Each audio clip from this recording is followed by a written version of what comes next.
박근혜 전 대통령이 손석희 JTBC 보도 담당 사장을 갈아치우라고 여러 차례 압력을 가했다.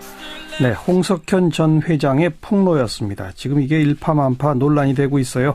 오늘 은수미 안진걸의 외부자들 코너에서 이 문제 좀 집중 분석해 보겠습니다. 은수미 전 의원, 참여연대 안진걸 사무처장, 어서 오십시오. 예, 안녕하세요. 네, 안녕하십니까. 네. 홍석현 전 회장이 작심을 하고 이게 유튜브에 동영상을 올린 거잖아요. 예, 인터뷰 형식으로. 네. 정확하게 뭐라고 했어요?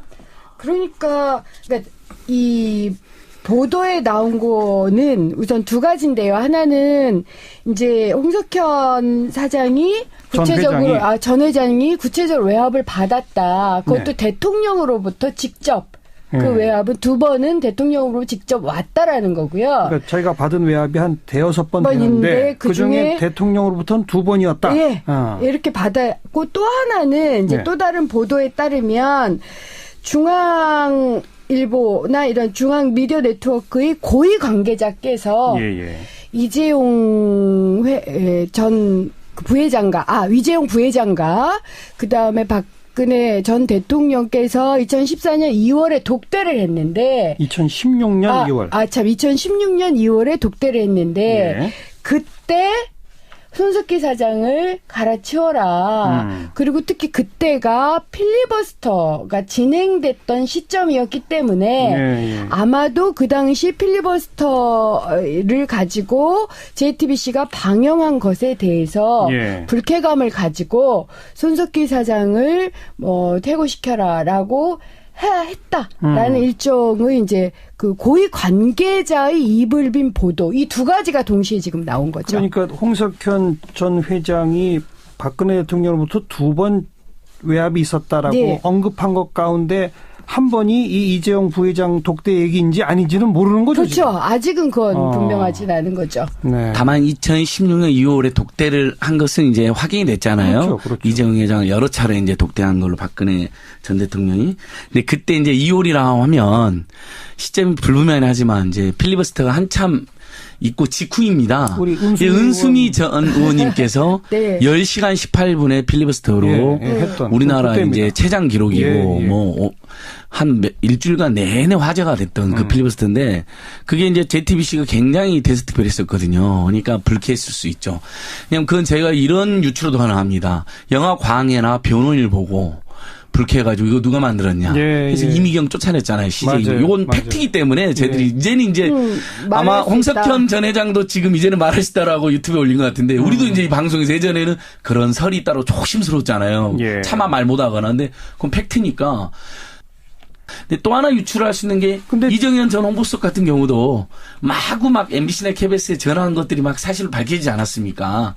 그런 거랑 비슷한 사건의 연장선에 있지 않나 싶습니다. 근데 이게 그 홍석현 회장의 표현에 따르면 구체적인 외압이 대여섯 번, 5, 6회 있었다고 하는 거는 꼭 필리버스터 때문이 아닌 거예요. 지속적으로 뭔가 그렇죠. 문제 제기를 했다는 거 아니겠습니까? 지속적으로 문제 제기를 했다라는 거고요. 저는 제가 사실은 이 언론뿐만 아니라 또 이런 외압과 관련해서 궁금한 게 하나 있어요. 사실은 테러방지법 그 필리버스터를 하게 된 이유가 정의화 전 국회의장께서 마음을 바꿨었던 거거든요. 사실은 이건 직권상정 사유가 아니다. 그런데 갑자기 직권상정을 해버린 거예요. 그 당시 국회나 언론 그 주변에서 계속 돌았던 의혹이 박근혜 전 대통령이 직접적으로 외압을 행사했다라는 국회의장에게 국회의장에게 아주 심각한 외압을 행사했다라는 추정이 있었어요. 근데 전 지금도 그것이 궁금해요. 그러니까 그러한 정황들이 계속 뭔가 감지가 돼 왔었던 상황에서 홍석현 사장도 아까 전 회장께서도 이제 발언을 하시게 된 거니 좀 사실 확인은 좀 더 필요한 게 아닌가. 그렇죠.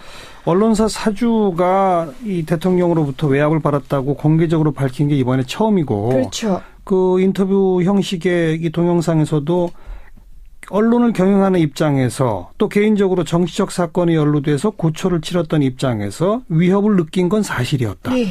분명히 엄청난 압박을 받았다는 거거든요. 그럼 위협을 느끼게 돼요, 사실은. 이걸 경험했던, 심지어는 저 같은 경우는 그 예전에 국회의원이 되기 전에, 그때는 이명박 정부 시절이긴 했지만 원장을 통해서 외압이 있었다. 그러니 칼럼을 그만둬라 라는 얘기를 들으면요. 노동연구원에 연구위원 시절에 예, 경향신문 칼럼을 그만둬라. 그것이 누구누구의 의지다. 이렇게 얘기를 들어요. 그리고 누구누구가 누군데요? 그러니까 윗사람이다. 위에다.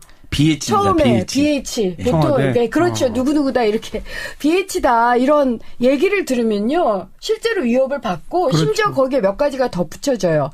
그러니까 너 해고시킬 거다. 혹은 노동연구원에 너희 동료들을 그에게 위해가 있을 수 있다. 뭐 이런 얘기들이 덧붙여지면 사실상 심각한 위협을 느껴요. 비슷하지 않았을까 싶어요. 오늘 컨셉이 홍석현 전 회장만 이제는 말할 수 있다가 아니라 은수미 전 의원님하고 저도 이제는 말할 수 있는데 실제 이명박 정부 때 제가 노동연구원이나 국책연구원 선생님들을 초청해서 토론을 몇 번 했는데 그 후로 이분들이 그다음부터 저희들이 연락하면 못 나오시는 거예요. 시민단체 토론회. 참여연대. 예, 참여연대나 민변 뭐 경실련에서 하는 토론회마저도 뭐 위에서 안 좋아하는 건 조금 뭐 양해를 구하시더라고요. 그래서 참 MB정부 속 좁다 이러고 넘어갔는데 알고 봤더니 나중에 장진수 전 주무관의 폭로를 보니까 민간인 사찰 목록에 은수미 등등 뭐 거기 실명은 안 나오지만 이런 왜 국책연구원 연구원들이 참여연대 같은 단체에 토론자로 나갔는지가 사찰 목록에 있는 겁니다. 네. 아니 저희 팩트 확인된 건데요. 저희 연구원 박사는요 국정원 직원으로부터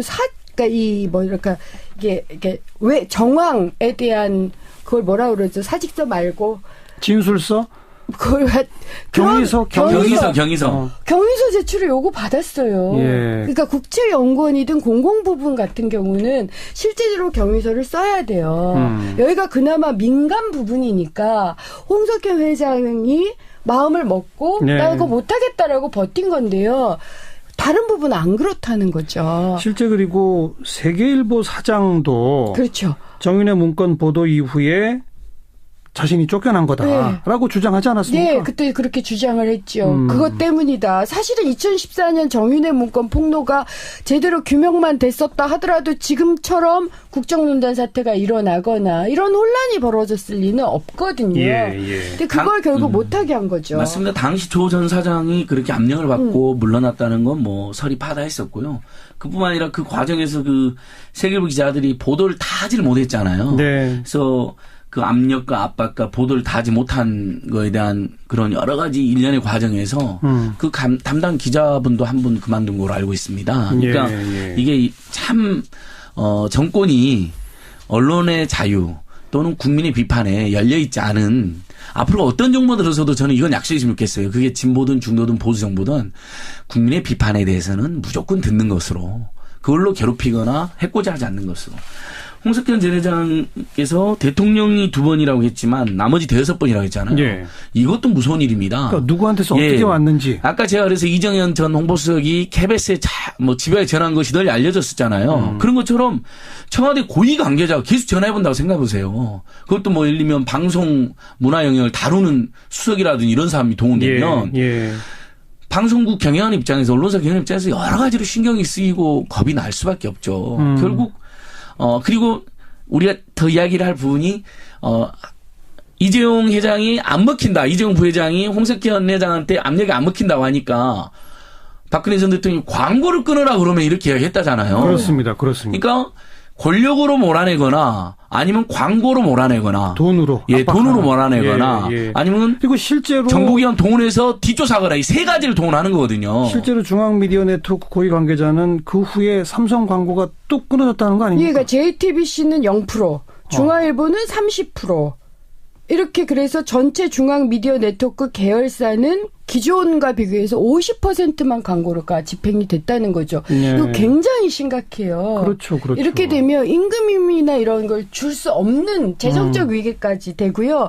사실은 유신 때도 동아일보 백지 광고 사태가 있지 않았습니까? 그때도 광고를 끊어가지고 그때 이걸 보시던 분들께서 애독자들께서 자기 돈으로 협찬 광고 했었죠. 그래서 겨우겨우 버텼다. 그러다 결국 동아일보가 바뀐 거 아닙니까? 그래서 많은 국민들이 아마 우리 청취자들도 지금 JTBC 요즘 삼성 광고 못 본 것 같은 이야기 할 거예요. 실제로 올해 들어서 거의 광고가 없는 것으로 파악되고 있습니다. 예, 광고계나 언론계 저도 여기 오기 전에 물어보니까요. 실제 그렇다는 거예요. 그리고 저도 집에 갈 때는 항상 CBS 라디오 듣고 집에 가서 TV 볼 때는 JTBC 자주 보는 편이거든요. 특정 방송 이야기해서 그런데 삼성 광고 거의 못 본 것 같아요. 그러니까 그때 시작된 압력이 지금까지도 이어지고 있는 거로 봐야 되는 거죠. 아니 대통령 구속까지 됐는데 여전히 그래요? 그러니까 이제 홍석현 전 회장 말씀으로도 태블릿 PC 보도 작년 10월 24일 날 나가가지고 청와대 그런 박근혜 신문 게이트에 상당수가 드러난 이후에는 압력이 거의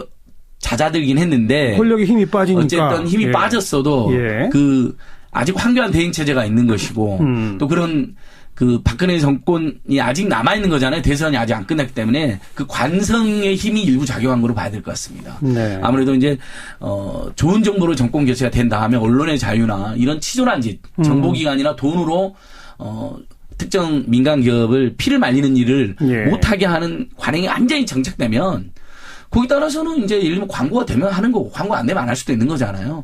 그런 정상화가 될 것 같습니다. 언론 노조가 이 홍석현 전 회장의 영상을 보고 나서 논평을 냈는데 네. KBS나 MBC, YTN, 연합뉴스 이런 데들은 엄밀히 말하면 국가의 자본으로 운영되니까 그렇죠. 자기들 마음대로 사장을 바꿀 수 있다.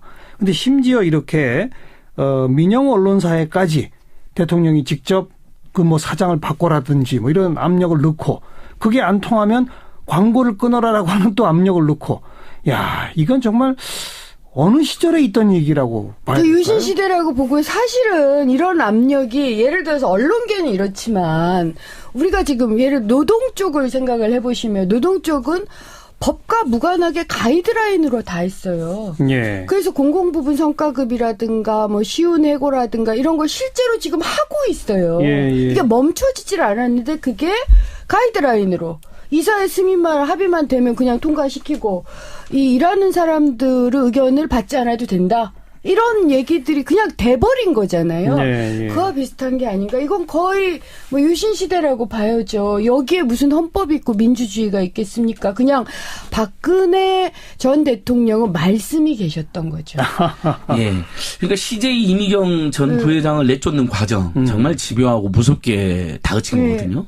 그다음에 홍석현 회장 전 회장을 다그쳤고 손석희 앵커를 쫓아내려고 하다가 현재 진행형인 게 일부 남아있는 거 실패하긴 했지만 이걸 보면 우리 CBS에서도 계속 미디어 비평도 다루니까 KBS, MBC, YTN, 연합뉴스 사장은 얼마나 쉽게 갈아치웠겠습니까?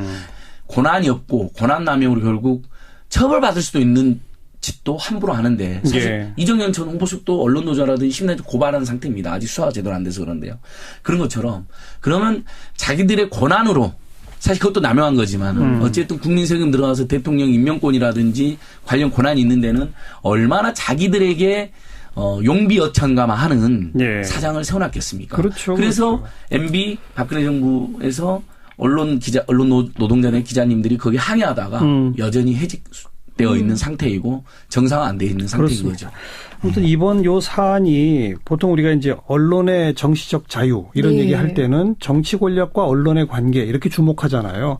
근데 이번엔 또 광고라고 하는 게 끼어들어서 언론, 정치 권력, 자본 권력 그렇죠. 이 3자 관계가 한꺼번에 드러난 그런 정치적인 사례거든요. 그렇죠. 정말 중요한 문제입니다, 이건. 저는 이제는 이런 사례가 다시는 이런 사태가 발생하지 않도록 대책을 마련하고 전 이건 여야를 물어나고 우리가 좀 생각을 해보자라는 말씀을 드리고 싶어요. 이게 뭐 자유한국당이나 이런 쪽에서 무조건 반대하실 게 아니라 우리가 민주공화국이잖아요. 언론의 자유가 있고 사상의 자유가 있고 집회 및 시위의 자유가 있는 그런 민주공화국에 걸맞는 보수정당 혹은 개혁정당이 존재해야 되는 거라면 그렇죠. 저는 제1순위가 공영방송, 언론의 공정성. 그렇죠. 그리고 언론을 이렇게 뭐 재벌이라든가 정부에서 장악하지 못하도록 하는 언론장악 방지법. 이건 좀 분명히 통과시켜야 되는 게 아니냐. 맞습니다. 그러니까 저는 하나 또 말씀드리고 싶은 게 이번에 이 관계가 묘하잖아요. 박근혜 전 대통령이 홍석현한테 직접 전화했다는 건 아니잖아요. 아니, 그러니까 직접 전화했는지는 그러니까 확인되고 있잖아요. 확인되지 않지만 어쨌든 확실한 것은 이재용 부회장을 통해서 왔다는 건 이제 하나는 확인됐잖아요. 그거 하나는 확인이 되는 거고. 이 관계가 웃기잖아요. 그러니까 그러면 박근혜, 이재용은 독대에서 얼마나 은밀한 이야기를 많이 했다는 것입니까? 그러니까 이미 기소돼 되어 있지만 뇌물 관계로. 그러니까 삼성 결사도 아닌 언론사 사장의 특히 주요 앵커, 국민이 다 아는 앵커를 잘라라고 말할 정도면 삼성과 청와대 사이는 얼마나 많은 거래가 오고 갔겠냐는 거죠. 그렇죠. 그러니까 그리고 바로 자르기 어려우면 방금 우리 정관장 선생님 말씀하신 것처럼 쓰리쿠션으로 광고를 끊어라. 언론을 방송용 자본과 대기업을 동원해 가지고 우회적으로 쓰리쿠션으로 이렇게 비판적 이 사람들이나 자기들이 마음에 안 드는 사람 몰아내고 핍박하는 이게 드러났기 때문에 더 심각한 겁니다. 맞습니다. 좀 정리해보자면 민영 언론은 사실 JTBC만 있는 게 아니라 채널A도 있고 TV조선도 있잖아요. 그렇죠. 그럼 각자 자기 색깔과 자기 주장 목소리를 할 수 있는 거예요. 그게 마음에 들든 마음에 안 들든 놔둬야 되는 거죠. 그래야 다양한 목소리가 보수 진보의 다양한 목소리가 나올 수 있는 거고 그러면서 언론의 중심을 잡는 역할은 공영방송이 해줘야 되는 거고 근데 지금 이제 공영방송이 완전히 권력의 편으로 끌려가 있으니까 정말 심각한 문제다 그러는 거 아니겠어요? 그렇죠. 그래서 아까 은수미 전 의원 얘기한 것처럼 공영방송의 경영진을 최소한 야당도 동의하는 사람으로 임명하도록 만들자. 그렇죠. 우리 외부자들 시간에 여러 번 그 법안 얘기했습니다. 언론장악 방지법이라고 하죠. 그걸 해서 공영방송이 중심을 잡고 민영 언론은 정치 권력은 손대지 마라. 각자 자기 주장할 대로 놔두자. 그렇죠. 이게 바람직한 거 아닙니까? 근데 지난해 9월에 이 법안을 발의를 했잖아요. 그러니까 공영방송 이사회를 여야 비율 7대6으로 구성하고 사장 임명 시 이사 3분의 2 이상의 동의를 받는 특별 다수제를 도입하자. 이건데 그 당시 자유한국당이 반대를 하셨거든요. 이번에 이제 다시 아마 이 논의가 또 시작이 될 것 같은데요. 그러면 저는 이번에는 아까도 말씀드렸고 여야를 떠나서 나라 살린다는 생각으로 정말 나라다운 나라 만든다는 생각으로. 그리고 노무현 전 잠깐만요. 요 얘기할 때 대선에서 어느 당이 집권하더라도 그 당이 생각이 바뀌어서 이 법 안 할래 그러면 우리가 공격합시다. 그건 말이 안 되는 거예요. 그럼요. 그건 어느 당이 그렇죠. 어느 당이라도. 그러니까 지금 집권 가능성 높은 어떤 야권 분들이 되자마자 이거 안 한다 그러면 저는 천하의 용서 못 받을 행동이라고 생각해요. 절대 그래서는 안 되고. 저는 이런 생각이 갑자기 드네요. 참 이렇게 구시대에 있었던 기업체 회장을 만나서 언론사 사장을 자르라고 지시하고 말 안 들을 텐데요 하니까 그럼 광고를 자르라고 말하는 그러다 보니 감옥 간 거 아닌가? 시대에 안 맞는 행동 맞습니다. 불가피하게 가신 건데 탄핵 사유에 언론자유가 그래서 사실은 입증이 부족해서 빠졌잖아요. 한 번 더 탄핵한다 하면 이거 꼭 들었으면 좋겠어요. 세계불뿐만 아니라 JTBC에 그리고 특정 대기업에 대한 그 몰상식 행태. 저는 특검해야 된다고 생각해요. 다시. 한 번 더 특검해야죠. 있을 수 없는 일 이제 다시는 벌어지지 않도록 이번에 정말 쐐기를 박읍시다.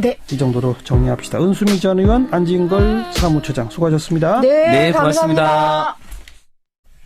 근데 또 하나 유출할 수 있는 게 이정현 전 홍보수석 같은 경우도 마구 MBC나 KBS에 전화한 것들이 사실로 밝혀지지 않았습니까?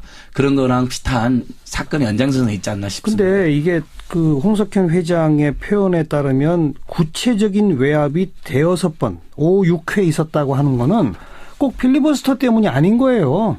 지속적으로 뭔가 문제 제기를 했다는 거 아니겠습니까? 지속적으로 문제 제기를 했다라는 거고요. 저는 제가 사실은 이 언론뿐만 아니라 또 이런 외압과 관련해서 궁금한 게 하나 있어요. 사실은 테러방지법 그 필리버스터를 하게 된 이유가 정의화 전 국회의장께서 마음을 바꿨었던 거거든요. 사실은 이건 직권상정 사유가 아니다. 그런데 갑자기 직권상정을 해버린 거예요. 그 당시 국회나 언론 그 주변에서 계속 돌았던 의혹이 박근혜 전 대통령이 직접적으로 외압을 행사했다라는 국회의장에게 국회의장에게 아주 심각한 외압을 행사했다라는 추정이 있었어요. 근데 전 지금도 그것이 궁금해요. 그러니까 그러한 정황들이 계속 뭔가 감지가 돼 왔었던 상황에서 홍석현 사장도 아까 전 회장께서도 이제 발언을 하시게 된 거니 좀 사실 확인은 좀 더 필요한 게 아닌가. 그렇죠. 언론사 사주가 이 대통령으로부터 외압을 받았다고 공개적으로 밝힌 박근혜 전 대통령이 손석희 JTBC 보도 담당 사장을 갈아치우라고 여러 차례 압력을 가했다. 네, 홍석현 전 회장의 폭로였습니다. 지금 이게 일파만파 논란이 되고 있어요. 오늘 은수미 안진걸의 외부자들 코너에서 이 문제 좀 집중 분석해 보겠습니다. 은수미 전 의원, 참여연대 안진걸 사무처장, 어서 오십시오. 예, 안녕하세요. 네, 안녕하십니까. 네. 홍석현 전 회장이 작심을 하고 이게 유튜브에 동영상을 올린 거잖아요. 예, 인터뷰 형식으로. 네. 정확하게 뭐라고 했어요?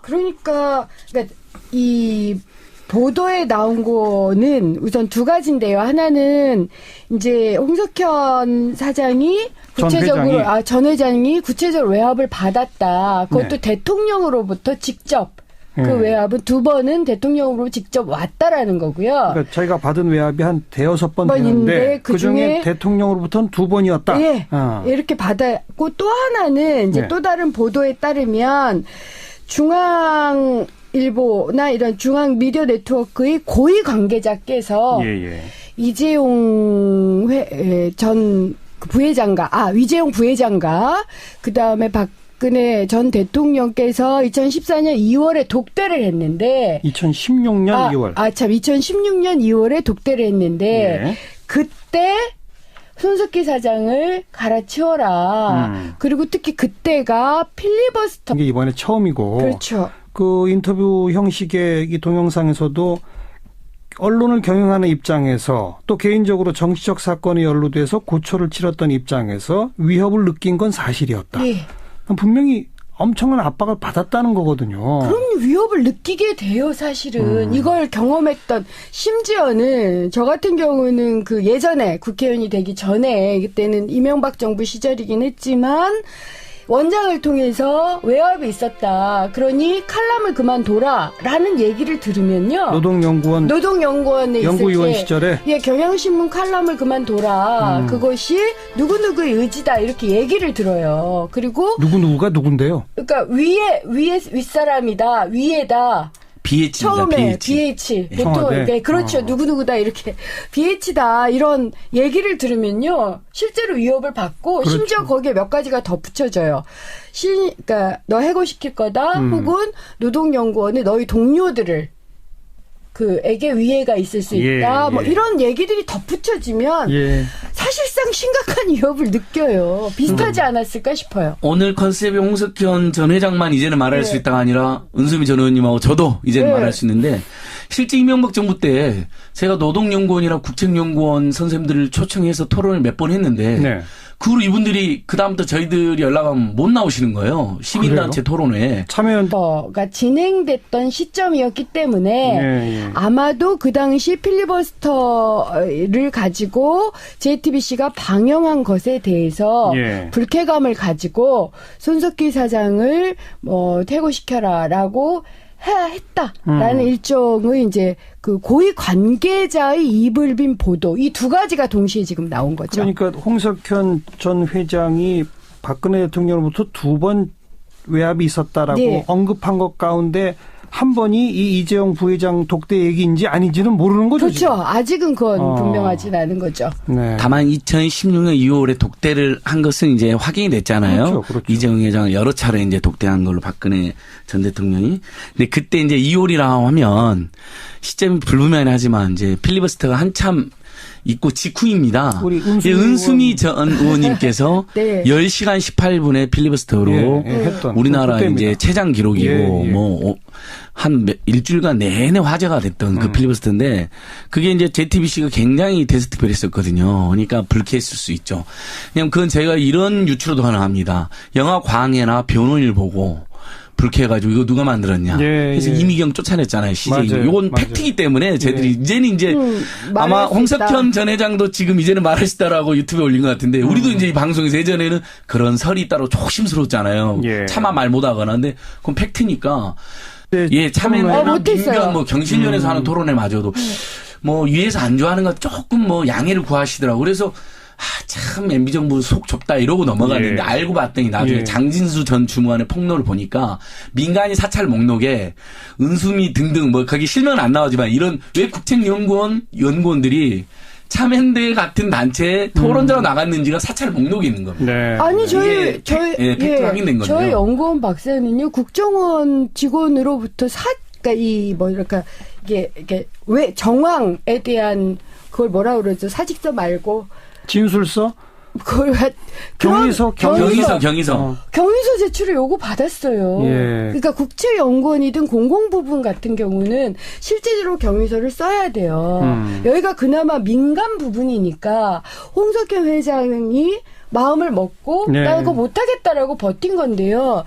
다른 부분은 안 그렇다는 거죠. 실제 그리고 세계일보 사장도 그렇죠. 정윤회 문건 보도 이후에 자신이 쫓겨난 거다라고 주장하지 않았습니까? 네, 그때 그렇게 주장을 했죠. 그것 때문이다. 사실은 2014년 정윤회 문건 폭로가 제대로 규명만 됐었다 하더라도 지금처럼 국정농단 사태가 일어나거나 이런 혼란이 벌어졌을 리는 없거든요. 근데 그걸 결국 못하게 한 거죠. 맞습니다. 당시 조 전 사장이 그렇게 압력을 받고 물러났다는 건 뭐 설이 파다했었고요. 그뿐만 아니라 그 과정에서